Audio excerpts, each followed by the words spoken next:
The Nathan, Nat and Shaun podcast. Now, Shaun, I'm a little bit concerned about you. First of all, there's no Nathan. Yes. Are we going to have you for much longer? Well, I'm not sure because I've shown you something this morning that's swollen, Natalie, and I've been waiting to show you this all night, actually. And you showed me, and it is very swollen. And I'm like, that shouldn't be that big, Shaun. It shouldn't be, but I'm taking it. No, on Sunday when I was at junior footy, I was laying on the grass just watching this game, and I felt like something, like a stick or something sharp went into my forearm. Yes. And anyway, then I think, maybe it was something that bit me. Anyway, fast forward until this morning, and I kept itching during the night, my forearm. And if you have a look at it, it has blown up unbelievably. So there's a little black dot, so presumably that's the bite. And then it is massively swollen. I mean, you're a very muscly man anyway. Oh. But so on the inside, if you look on the inside of your forearm, that is just bulging out. When I looked at it this morning, I was thinking, are my forearms like this normally? So I quickly had to turn on the light. Megan was horrified because it's just bloody 4:10 in the morning. Yes, and just looking at my other forearm. You're just staring at your forearms. That's a very normal thing to wake up to. So is it sore or is it just itchy? Really itchy. Really itchy. But I am concerned the way that it looks. Do you think it looks pretty bad? Yeah. That thousands of baby spiders are going to come bursting out of it. I mean, that does seem the obvious answer, or just something that you could probably take an antihistamine and knock it off. Do you reckon? But antihistamine, want to be a hell of an antihistamine to bloody bring this thing down. Okay, take 1.5. I don't know. All right, or do you want to have the rest of the day off? Is that what you're saying? Oh, yeah, I'm gone. I've been angling all night. It's the Nat Show. I've scratched the bejesus out of this thing to make sure it reacted so I can get the day off.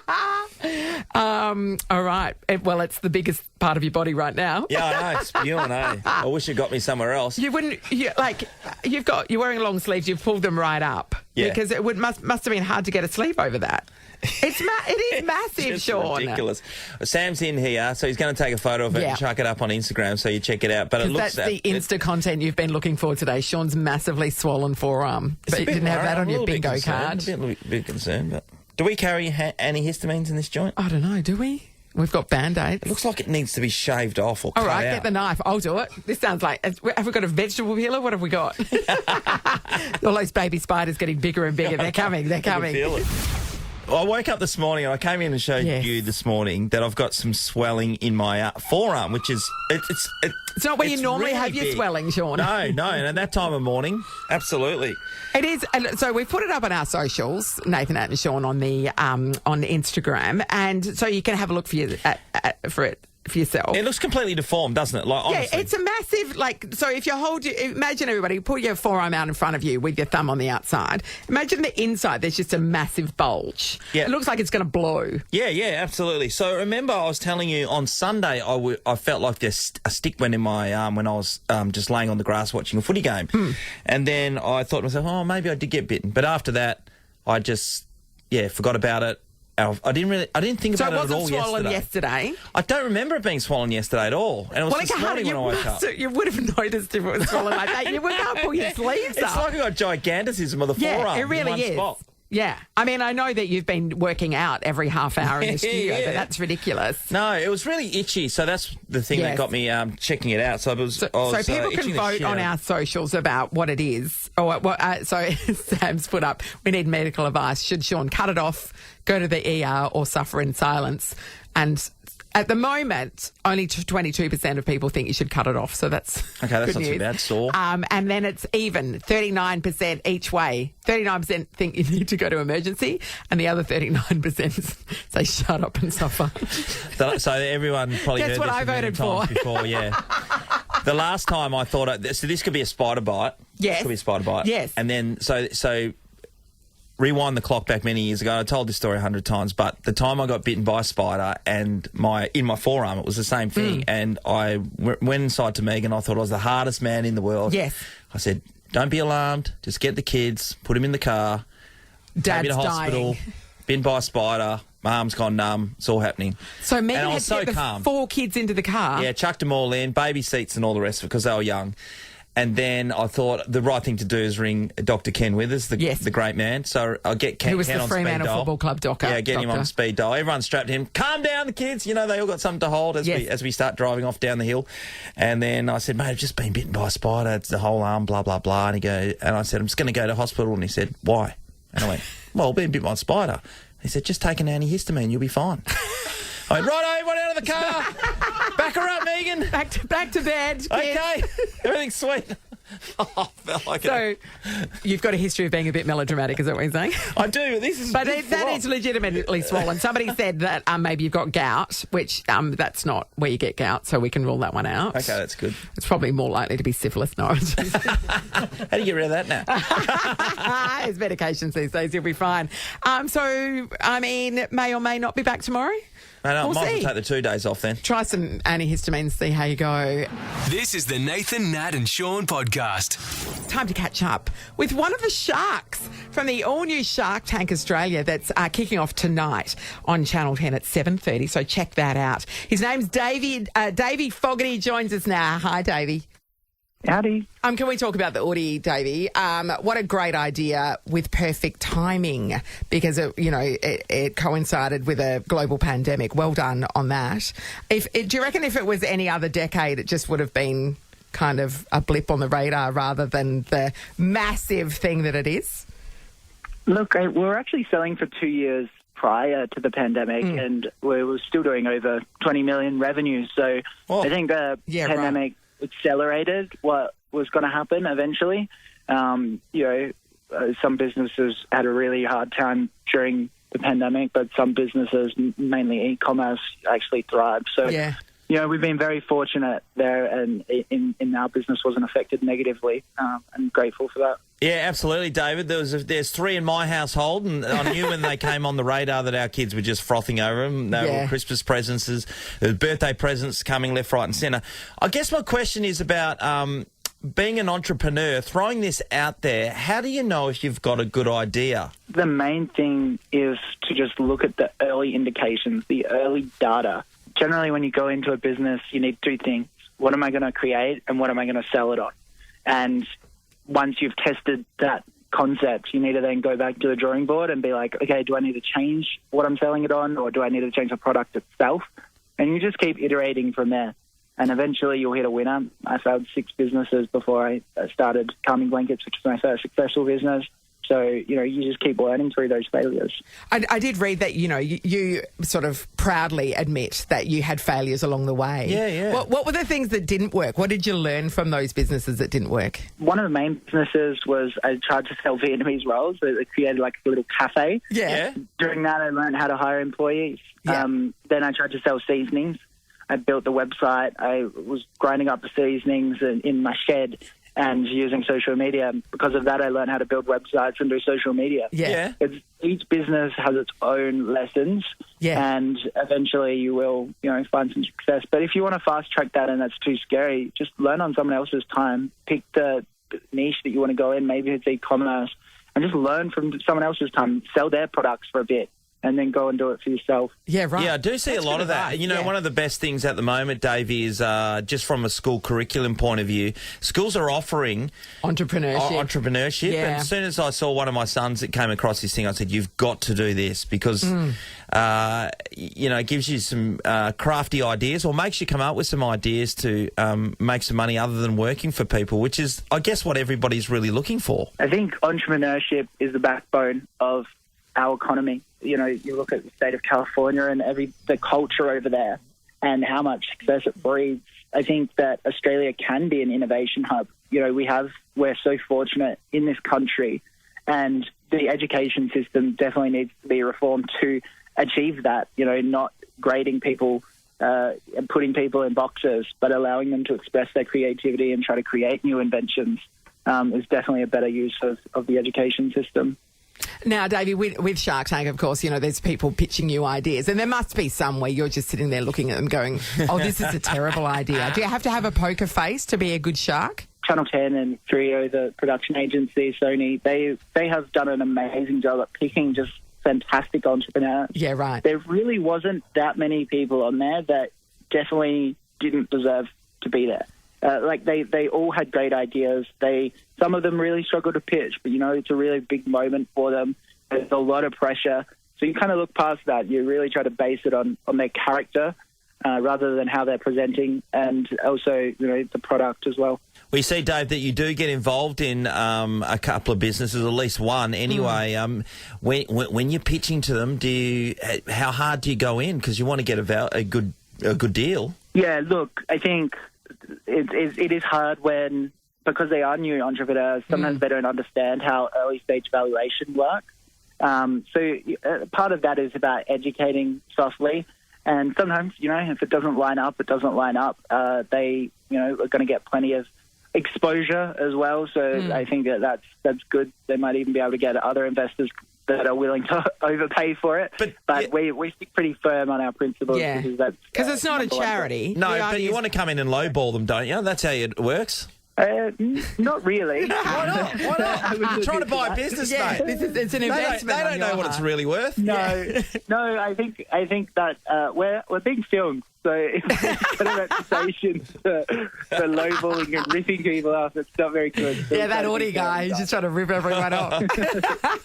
Yeah, exactly. It would be tempting, though, wouldn't it? Yeah, bloody oath it would be. That's the way I play. Hey, David, with the success of your business, have you made other businesses out of this? Yeah, I've at one point I think I had 8 businesses, but the Audi was my focus for such a long time. Yeah. Now I'm no longer actually CEO of the Audi, so I'm able to kind of mentor brands and make these investments, which is probably a better use of my time. The Audi team are incredible at what they do, and I just offer support when they need me. And just to be clear, Davie, you're 28, right? 28. Yeah, 28. Yeah, that's a bit sickening, I'll be honest, that you've done so much in such a short you space suck, of time. David. Absolutely, David. I feel 60 years old, though. Oh, yeah. You don't want to know how old we feel then. Yeah, that's right. That's right. Well, everybody can check out Davie and the fellow Sharks tonight at 7:30 on Channel 10. Shark Tank Australia is back. Thanks so much for talking to us, Davie. Thanks, Davie. So much. See you, man. Bye. This is the Nathan, Nat and Shaun podcast. Well, all the talk lately is whether Adam Simpson would get the sack, and 100% every scribe under the world was saying, come the season end, it is over for Adam Simpson, Natalie. 5 wins out of 40-odd games. Pretty definite. They've been calling for his head for some time. It didn't happen. No one's had a worse run, and I can't remember the name of the team since the 70s, early 70s. No one's lost that amount of games. Yep. Since the 70s, and by the 100-point losses, it all compiled up. Yeah. But along the journey, everyone knows there is a backstory in the fact that the Eagles have had injuries. Horrendous injury run. And COVID was an issue. Yeah. That said, they've had to rejig their whole list because they've got too old in that period. We've seen all the legends who've retired over the last week in particular. Yeah. But watching the shows last night, there's a few of them that one was saying, oh, no, it's good that the Eagles have stuck by their man. Justin Langer, I'm sure, had a big part in this because he's such a loyalist. Yes. And other shows were saying that the Eagles just shows that they're arrogant and they just thumb their world at the end. What the arrogance comes from. I think that they're calling them arrogant because they got it wrong, as in the scribes got it wrong. Is that what it is? So therefore it's like they're sticking it to the media by saying we're not going to listen to you. Is that what the arrogance is? Yeah, I don't see what the arrogance is. No, arrogance seemed like a weird choice of word to me for that situation. Yeah, and it's been thrown around for such a long period of time. It's weird. Yeah, it really has. From the Eagles' point of view, they're a business like anyone else, and if they choose to stay with their boss, their CEO, their general manager, it's up to them. And on top of that, when you look at so a business is all about the bottom line, right? The Eagles haven't lost members as a result of this. Their membership's gone from 102,000 to 100,000. So the members aren't leaving, for starters. So there's no bottom line. Crowd's down a little bit on what they normally would have been, sort of from 55,000 to, say, 45,000. It's not horrendous. They're the richest club in the competition. They are. And the players backed him in. The players were backing him in. So you go, why would you change it if that's the case, when he's still got years to run on his contract? Well, the answer is why would you change is because they've been super unsuccessful. Yeah, but there's mitigating circumstances for that. Like an injury list that is like double that of everybody else. So what's the answer next year? If they've got... What's a pass mark? next year. Yeah, I mean, you would want So an if they win improvement on 5 that, games, surely. if they win 6 games, does that mean the Eagles are great? That means they've won 11 in No, 3 nobody says seasons? that's great. But we're talking about a team that won a premiership 5 years ago. And at that same point, Collingwood have rejigged their team, got rid of their coach, and now the other team would have got rid of their coach. But they haven't won a and moved premiership on. in that time. No, but they're looking good for this year. But if you go, runs are on the board. So that It's bought such a him long a bit of time. loyalty. No, I totally agree with that. Every other club would say that was 2018, mate. It's 2023. Like we've I know, moved but it's on not from that there. long ago. Do you know what I mean? Well, in footy circles, it is. Yeah. It actually is. So I'm kind of counteracting every conversation we're having here, and I don't mean to do that, but there is an answer both ways. Yeah, of course there is. And but if a club comes out and says, we back them in, it's the club's business and nobody else's. Like, all these commentators, I know that's their job to sit on a couch and sort of bag out what's happening, but they got it wrong. They were wrong, and they don't like the fact that they got it wrong. Well, I don't know about... Yeah, I suppose you would be. Because they were certain he was getting the If I was on the couch and I'm commenting on the West Coast Eagles and I don't know... Yeah. And I know Adam Simpson, he's great mates and best mates with a couple of my best mates. So, and I know he's a great guy. But if I'm out of that circle and I'm commenting, like all those guys are saying, I'm saying there's no way they can keep a coach despite the injuries and stuff like that, because you are in control of that, on the fact that this is what you've dished up in almost 3 seasons. Because you can backtrack the year before when they lost. Yeah, but it's not it's not their business. Like, I know that that's their job to talk about it, but it doesn't. What they say doesn't impact the club. And I think what they don't like is that previously, if the media gets a bit of wind up and a bit of momentum about what they're saying, there's blood in the water. The clubs, that's right. The sharks start circling. The vultures, hanging around above. The club then goes, we better do something about this. And it hasn't happened in this case, and the media pundits don't like it. Well, this is John Ralph on the couch last night, and, I'm not a fan of his, but they certainly got it wrong. Adam Simpson has risen from the dead. This is extraordinary. No, I think he was gone. Everyone believed that he was gone. Eddie Maguire had the best mail in the business. The hotline to West Coast that he was gone. And so I think in the last couple of weeks, the club has worked through some of those issues, realised how much it would cost. I mean, Eddie Maguire having a hotline to the club is hilarious. I don't know why you used Eddie as the main man to go to. Yeah, big time. But because obviously Eddie was going around saying, I know for a fact he's getting the knife. Yeah, he wasn't the Lone Ranger. No. He was not the Lone Ranger there. So they're saying, maybe, was it the money? Was it, a couple of $1 million? It's not the money. They've got more money than they know what to do with. Yeah, but it affects your salary cap going forward, the soft cap, which is another thing for the coaches. But he did rise from the dead. Yeah. I mean, there was a lot of uncertainty, and there were even last week people were saying, just tell everybody if it's going to be the case, so that if last Saturday was his last game, that it can be a farewell for him as well as Shannon Hearn, Luke Shuey, Nick Nat. But it didn't turn out that way. No. He's still employed. Nat, we actually want to throw the question out there. Were you certain you were going to get the axe? I know. This has actually happened to me once when I was at Freo. I still had a year to go on my contract, but Chris Connolly was the coach, and at the end of the season, I was speaking to my dad. I'm gone, right? Yeah, okay. So you dropped. were absolutely convinced that you were out. Yeah, I was gone. I was dropped. I was out of the team. And we had this player room where we'd sit in there and play table tennis and attack the Yogo fridge, like I've mentioned many times before. And I was just sitting there, and he came into this room and he said, "Can I speak to you outside?" And he walked me outside, and I just thought, and my heart skipped. And I just thought, this is it. And he just opened his mouth and said, "You're going to stay around next year." And you know what was the weirdest thing then? I didn't know if it was... I didn't feel like that was a relief at all. No. I almost was looking to get put out of my misery in a sense, because I just knew this was it. There was so much uncertainty around And then was this a good thing that he was keeping me around? Did you say, what for? Yeah.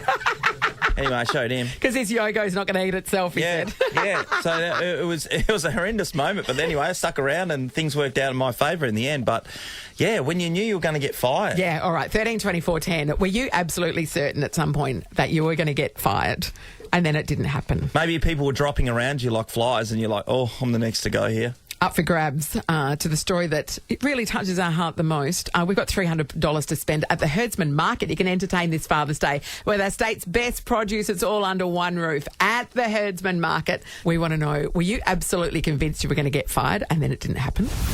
Ben's in Success. G'day, Ben. How you going there, Sean? How's things, mate? Good, mate. Were you convinced you were going to be fired, Ben? What happened? Yeah, it's a bit of a story to it. A long time ago, I'm 44 now. I would have been about 21, and I actually used to work for a company by the name of Salesforce, which are no longer with us. It was a direct sales company, and I used to go around knocking doors, one of those pesky door-to-door salesmen that sell the pay TV Foxtel. And anyway, I remember we'd had a few sherbets on the Thursday night and got up to a bit of mischief there in South Perth. And anyway, I got dragged into the office on the Friday morning, and I was pretty close with the senior manager there and the state manager, and they said, Ben, can we see you for a minute? I was like, no, what's happened last night? Because it was a big night. Anyway, get in there, and I thought, look, boys, whatever I've done, I've sort of apologised before they even got word in. So I'm sorry. Preemptive, yes. I go, but we don't know what you're talking about. We're actually here to tell you, mate, we're going to give you a van to manage a team of 10 blokes. And we're talking like 30, 40-year-olds that are knocking doors, and I'm like 20 years old, 21 years old, and I'm thinking, you sure, guys? You sure? And they're like, they're pumping me tyres going, Benny, with your footy background, you're a leader, you're not like those guys out there. I'm like, okay, great. So they obviously saw something in me that I didn't see in myself. What the hell did you do that night before? I tell you what. It must have been a raging success. Yeah, exactly. It was the days of Sluggers Bar, Sean. You probably remember that down in South Perth there, mate. Sluggers. Oh, yeah, right. So nothing bad ever happened there. No. Well, you'd get paid on the Thursday night, and half your pay would go over the bar. Of course. So it was good fun. It was a really good vibe, and I was quite shocked. I ended up managing a team at the age of 20. Yeah, so. that's not bad. Massive promotion. Good work. Thanks, Ben. Angela is in Swanbourne. Morning, Ange. Good morning. How are you? Good, Ange. Now, when did you think you were going to be fired? It was my very first job over 20 years ago. I was working as a receptionist for a real estate agent. I was the only one in the office, and back then it was only facsimile. There was no email or anything like that. Yes. Back in the olden days. And I had a phone call from the bond board, and they had received a refund of bond application for one of our tenants who we were kicking out. He had requested his full bond, and there was no one else in the office for me to confirm anything. It was like my third week on the job, and the bond agent is like, I need approval now to be able to release it. So I've just gone, yep, that's all good. Oh, no. 2 weeks later, my boss has come in to see me, and she's like, we need to see you in the back office. Oh. So I've gone out, and it turns out we were taking him to the tenancy tribunal to get his bond and other money due to damage to the property and overdue rent. Yeah. And I had let it go. Yep, you've just gone, yep, no worries. So did you get in trouble, or were they just like, don't do that again? I got a good half hour talking to, and I honestly thought I was going to get fired. Yeah. But they had to sort of lie to the property owner and say, yes, we won it, and the managing boss of the organisation ended up forking out. Up. Yeah. Oh. Didn't come out of my pay. No. Oh, you're lucky you had a gig after that. I know, man. What do? You're just there alone? Yeah. It's your third week on the job. You don't know. Thanks, Ange. Zoe's in Kwinana. Hello. Hi, good morning. Hey, Zoe. Zoe. Did you think you were going to get fired, but you weren't? Yeah, so this happened not too long ago, actually. So I was an apprentice, and my company had just done redundancies. So I was thinking, yep, I'm secure. Like, I'm in the electrical industry. I've asked my manager, I'm okay, I have a job. I've just done my capstone. I'm, like, really excited to be qualified. And just after coming back to work from doing my capstone, my manager says to me, we can't hire you back. You're not going to be rehired because you didn't pass your capstone first go. Oh. You haven't had enough good reviews. Oh.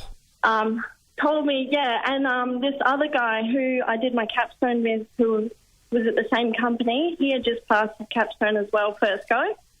So because I didn't pass first go, I wasn't going to get the job. So I'm like, oh, gosh, I got to go find a new job. I'm stressed out.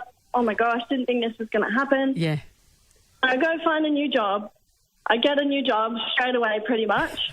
And I've told where I work, okay, guys, like I'm going to leave soon. I've got a new job. Thank you for having me. Yeah. And they turned around and said, what do you mean? Why are you leaving? I was like, because I got told that I wasn't going to get rehired. And they're like, no. Who told you this? You shouldn't have been told this at all. This was never the plan. And I'm thinking, That's what I was told. Yeah. So I got a new job. And they're like, just give us 24 hours. 24 hours, we'll think of something. So I'm waiting 24 hours, and it's the next day. I get a call from the COO telling me that they'll give me double, they'll pay me whatever I want, just please stay, like, we don't want to lose you. Yes! They're trying to give me all of these benefits. Yeah. And I'm thinking to myself, what the hell? Like, what happened? Like, it was pretty crazy, and on behalf of the whole company, they said they were sorry for all of the stress and anxiety that they put me through in finding a new job. So, sorry, did you stay there and did you take the extra pay? No, I was true to my word. I followed what I was going to say. I went with the new business because I didn't want to turn around and be like, oh, hold on, I'm not taking the job anymore. Yeah, I think that it's really important to follow through with what you say. So you've got what's known as principles, though. We're not familiar with those. Well done. Thank you. $300 to spend at the Herdsman Market. Entertain this Father's Day with our state's best produce, all under one roof at the Herdsman Market. When I'm talking about entertain, I'm going to have to go to Ben here. Yeah. Because he can entertain with the best of them. Thought he was going to lose his gig because he went that hard on the Thursday night. And he got a massive promotion. He got a big promotion. Well done, Ben. Nathan, Nat and Sean is a Nova podcast. For more great comedy shows like this, head to novapodcasts.com.au. Nova.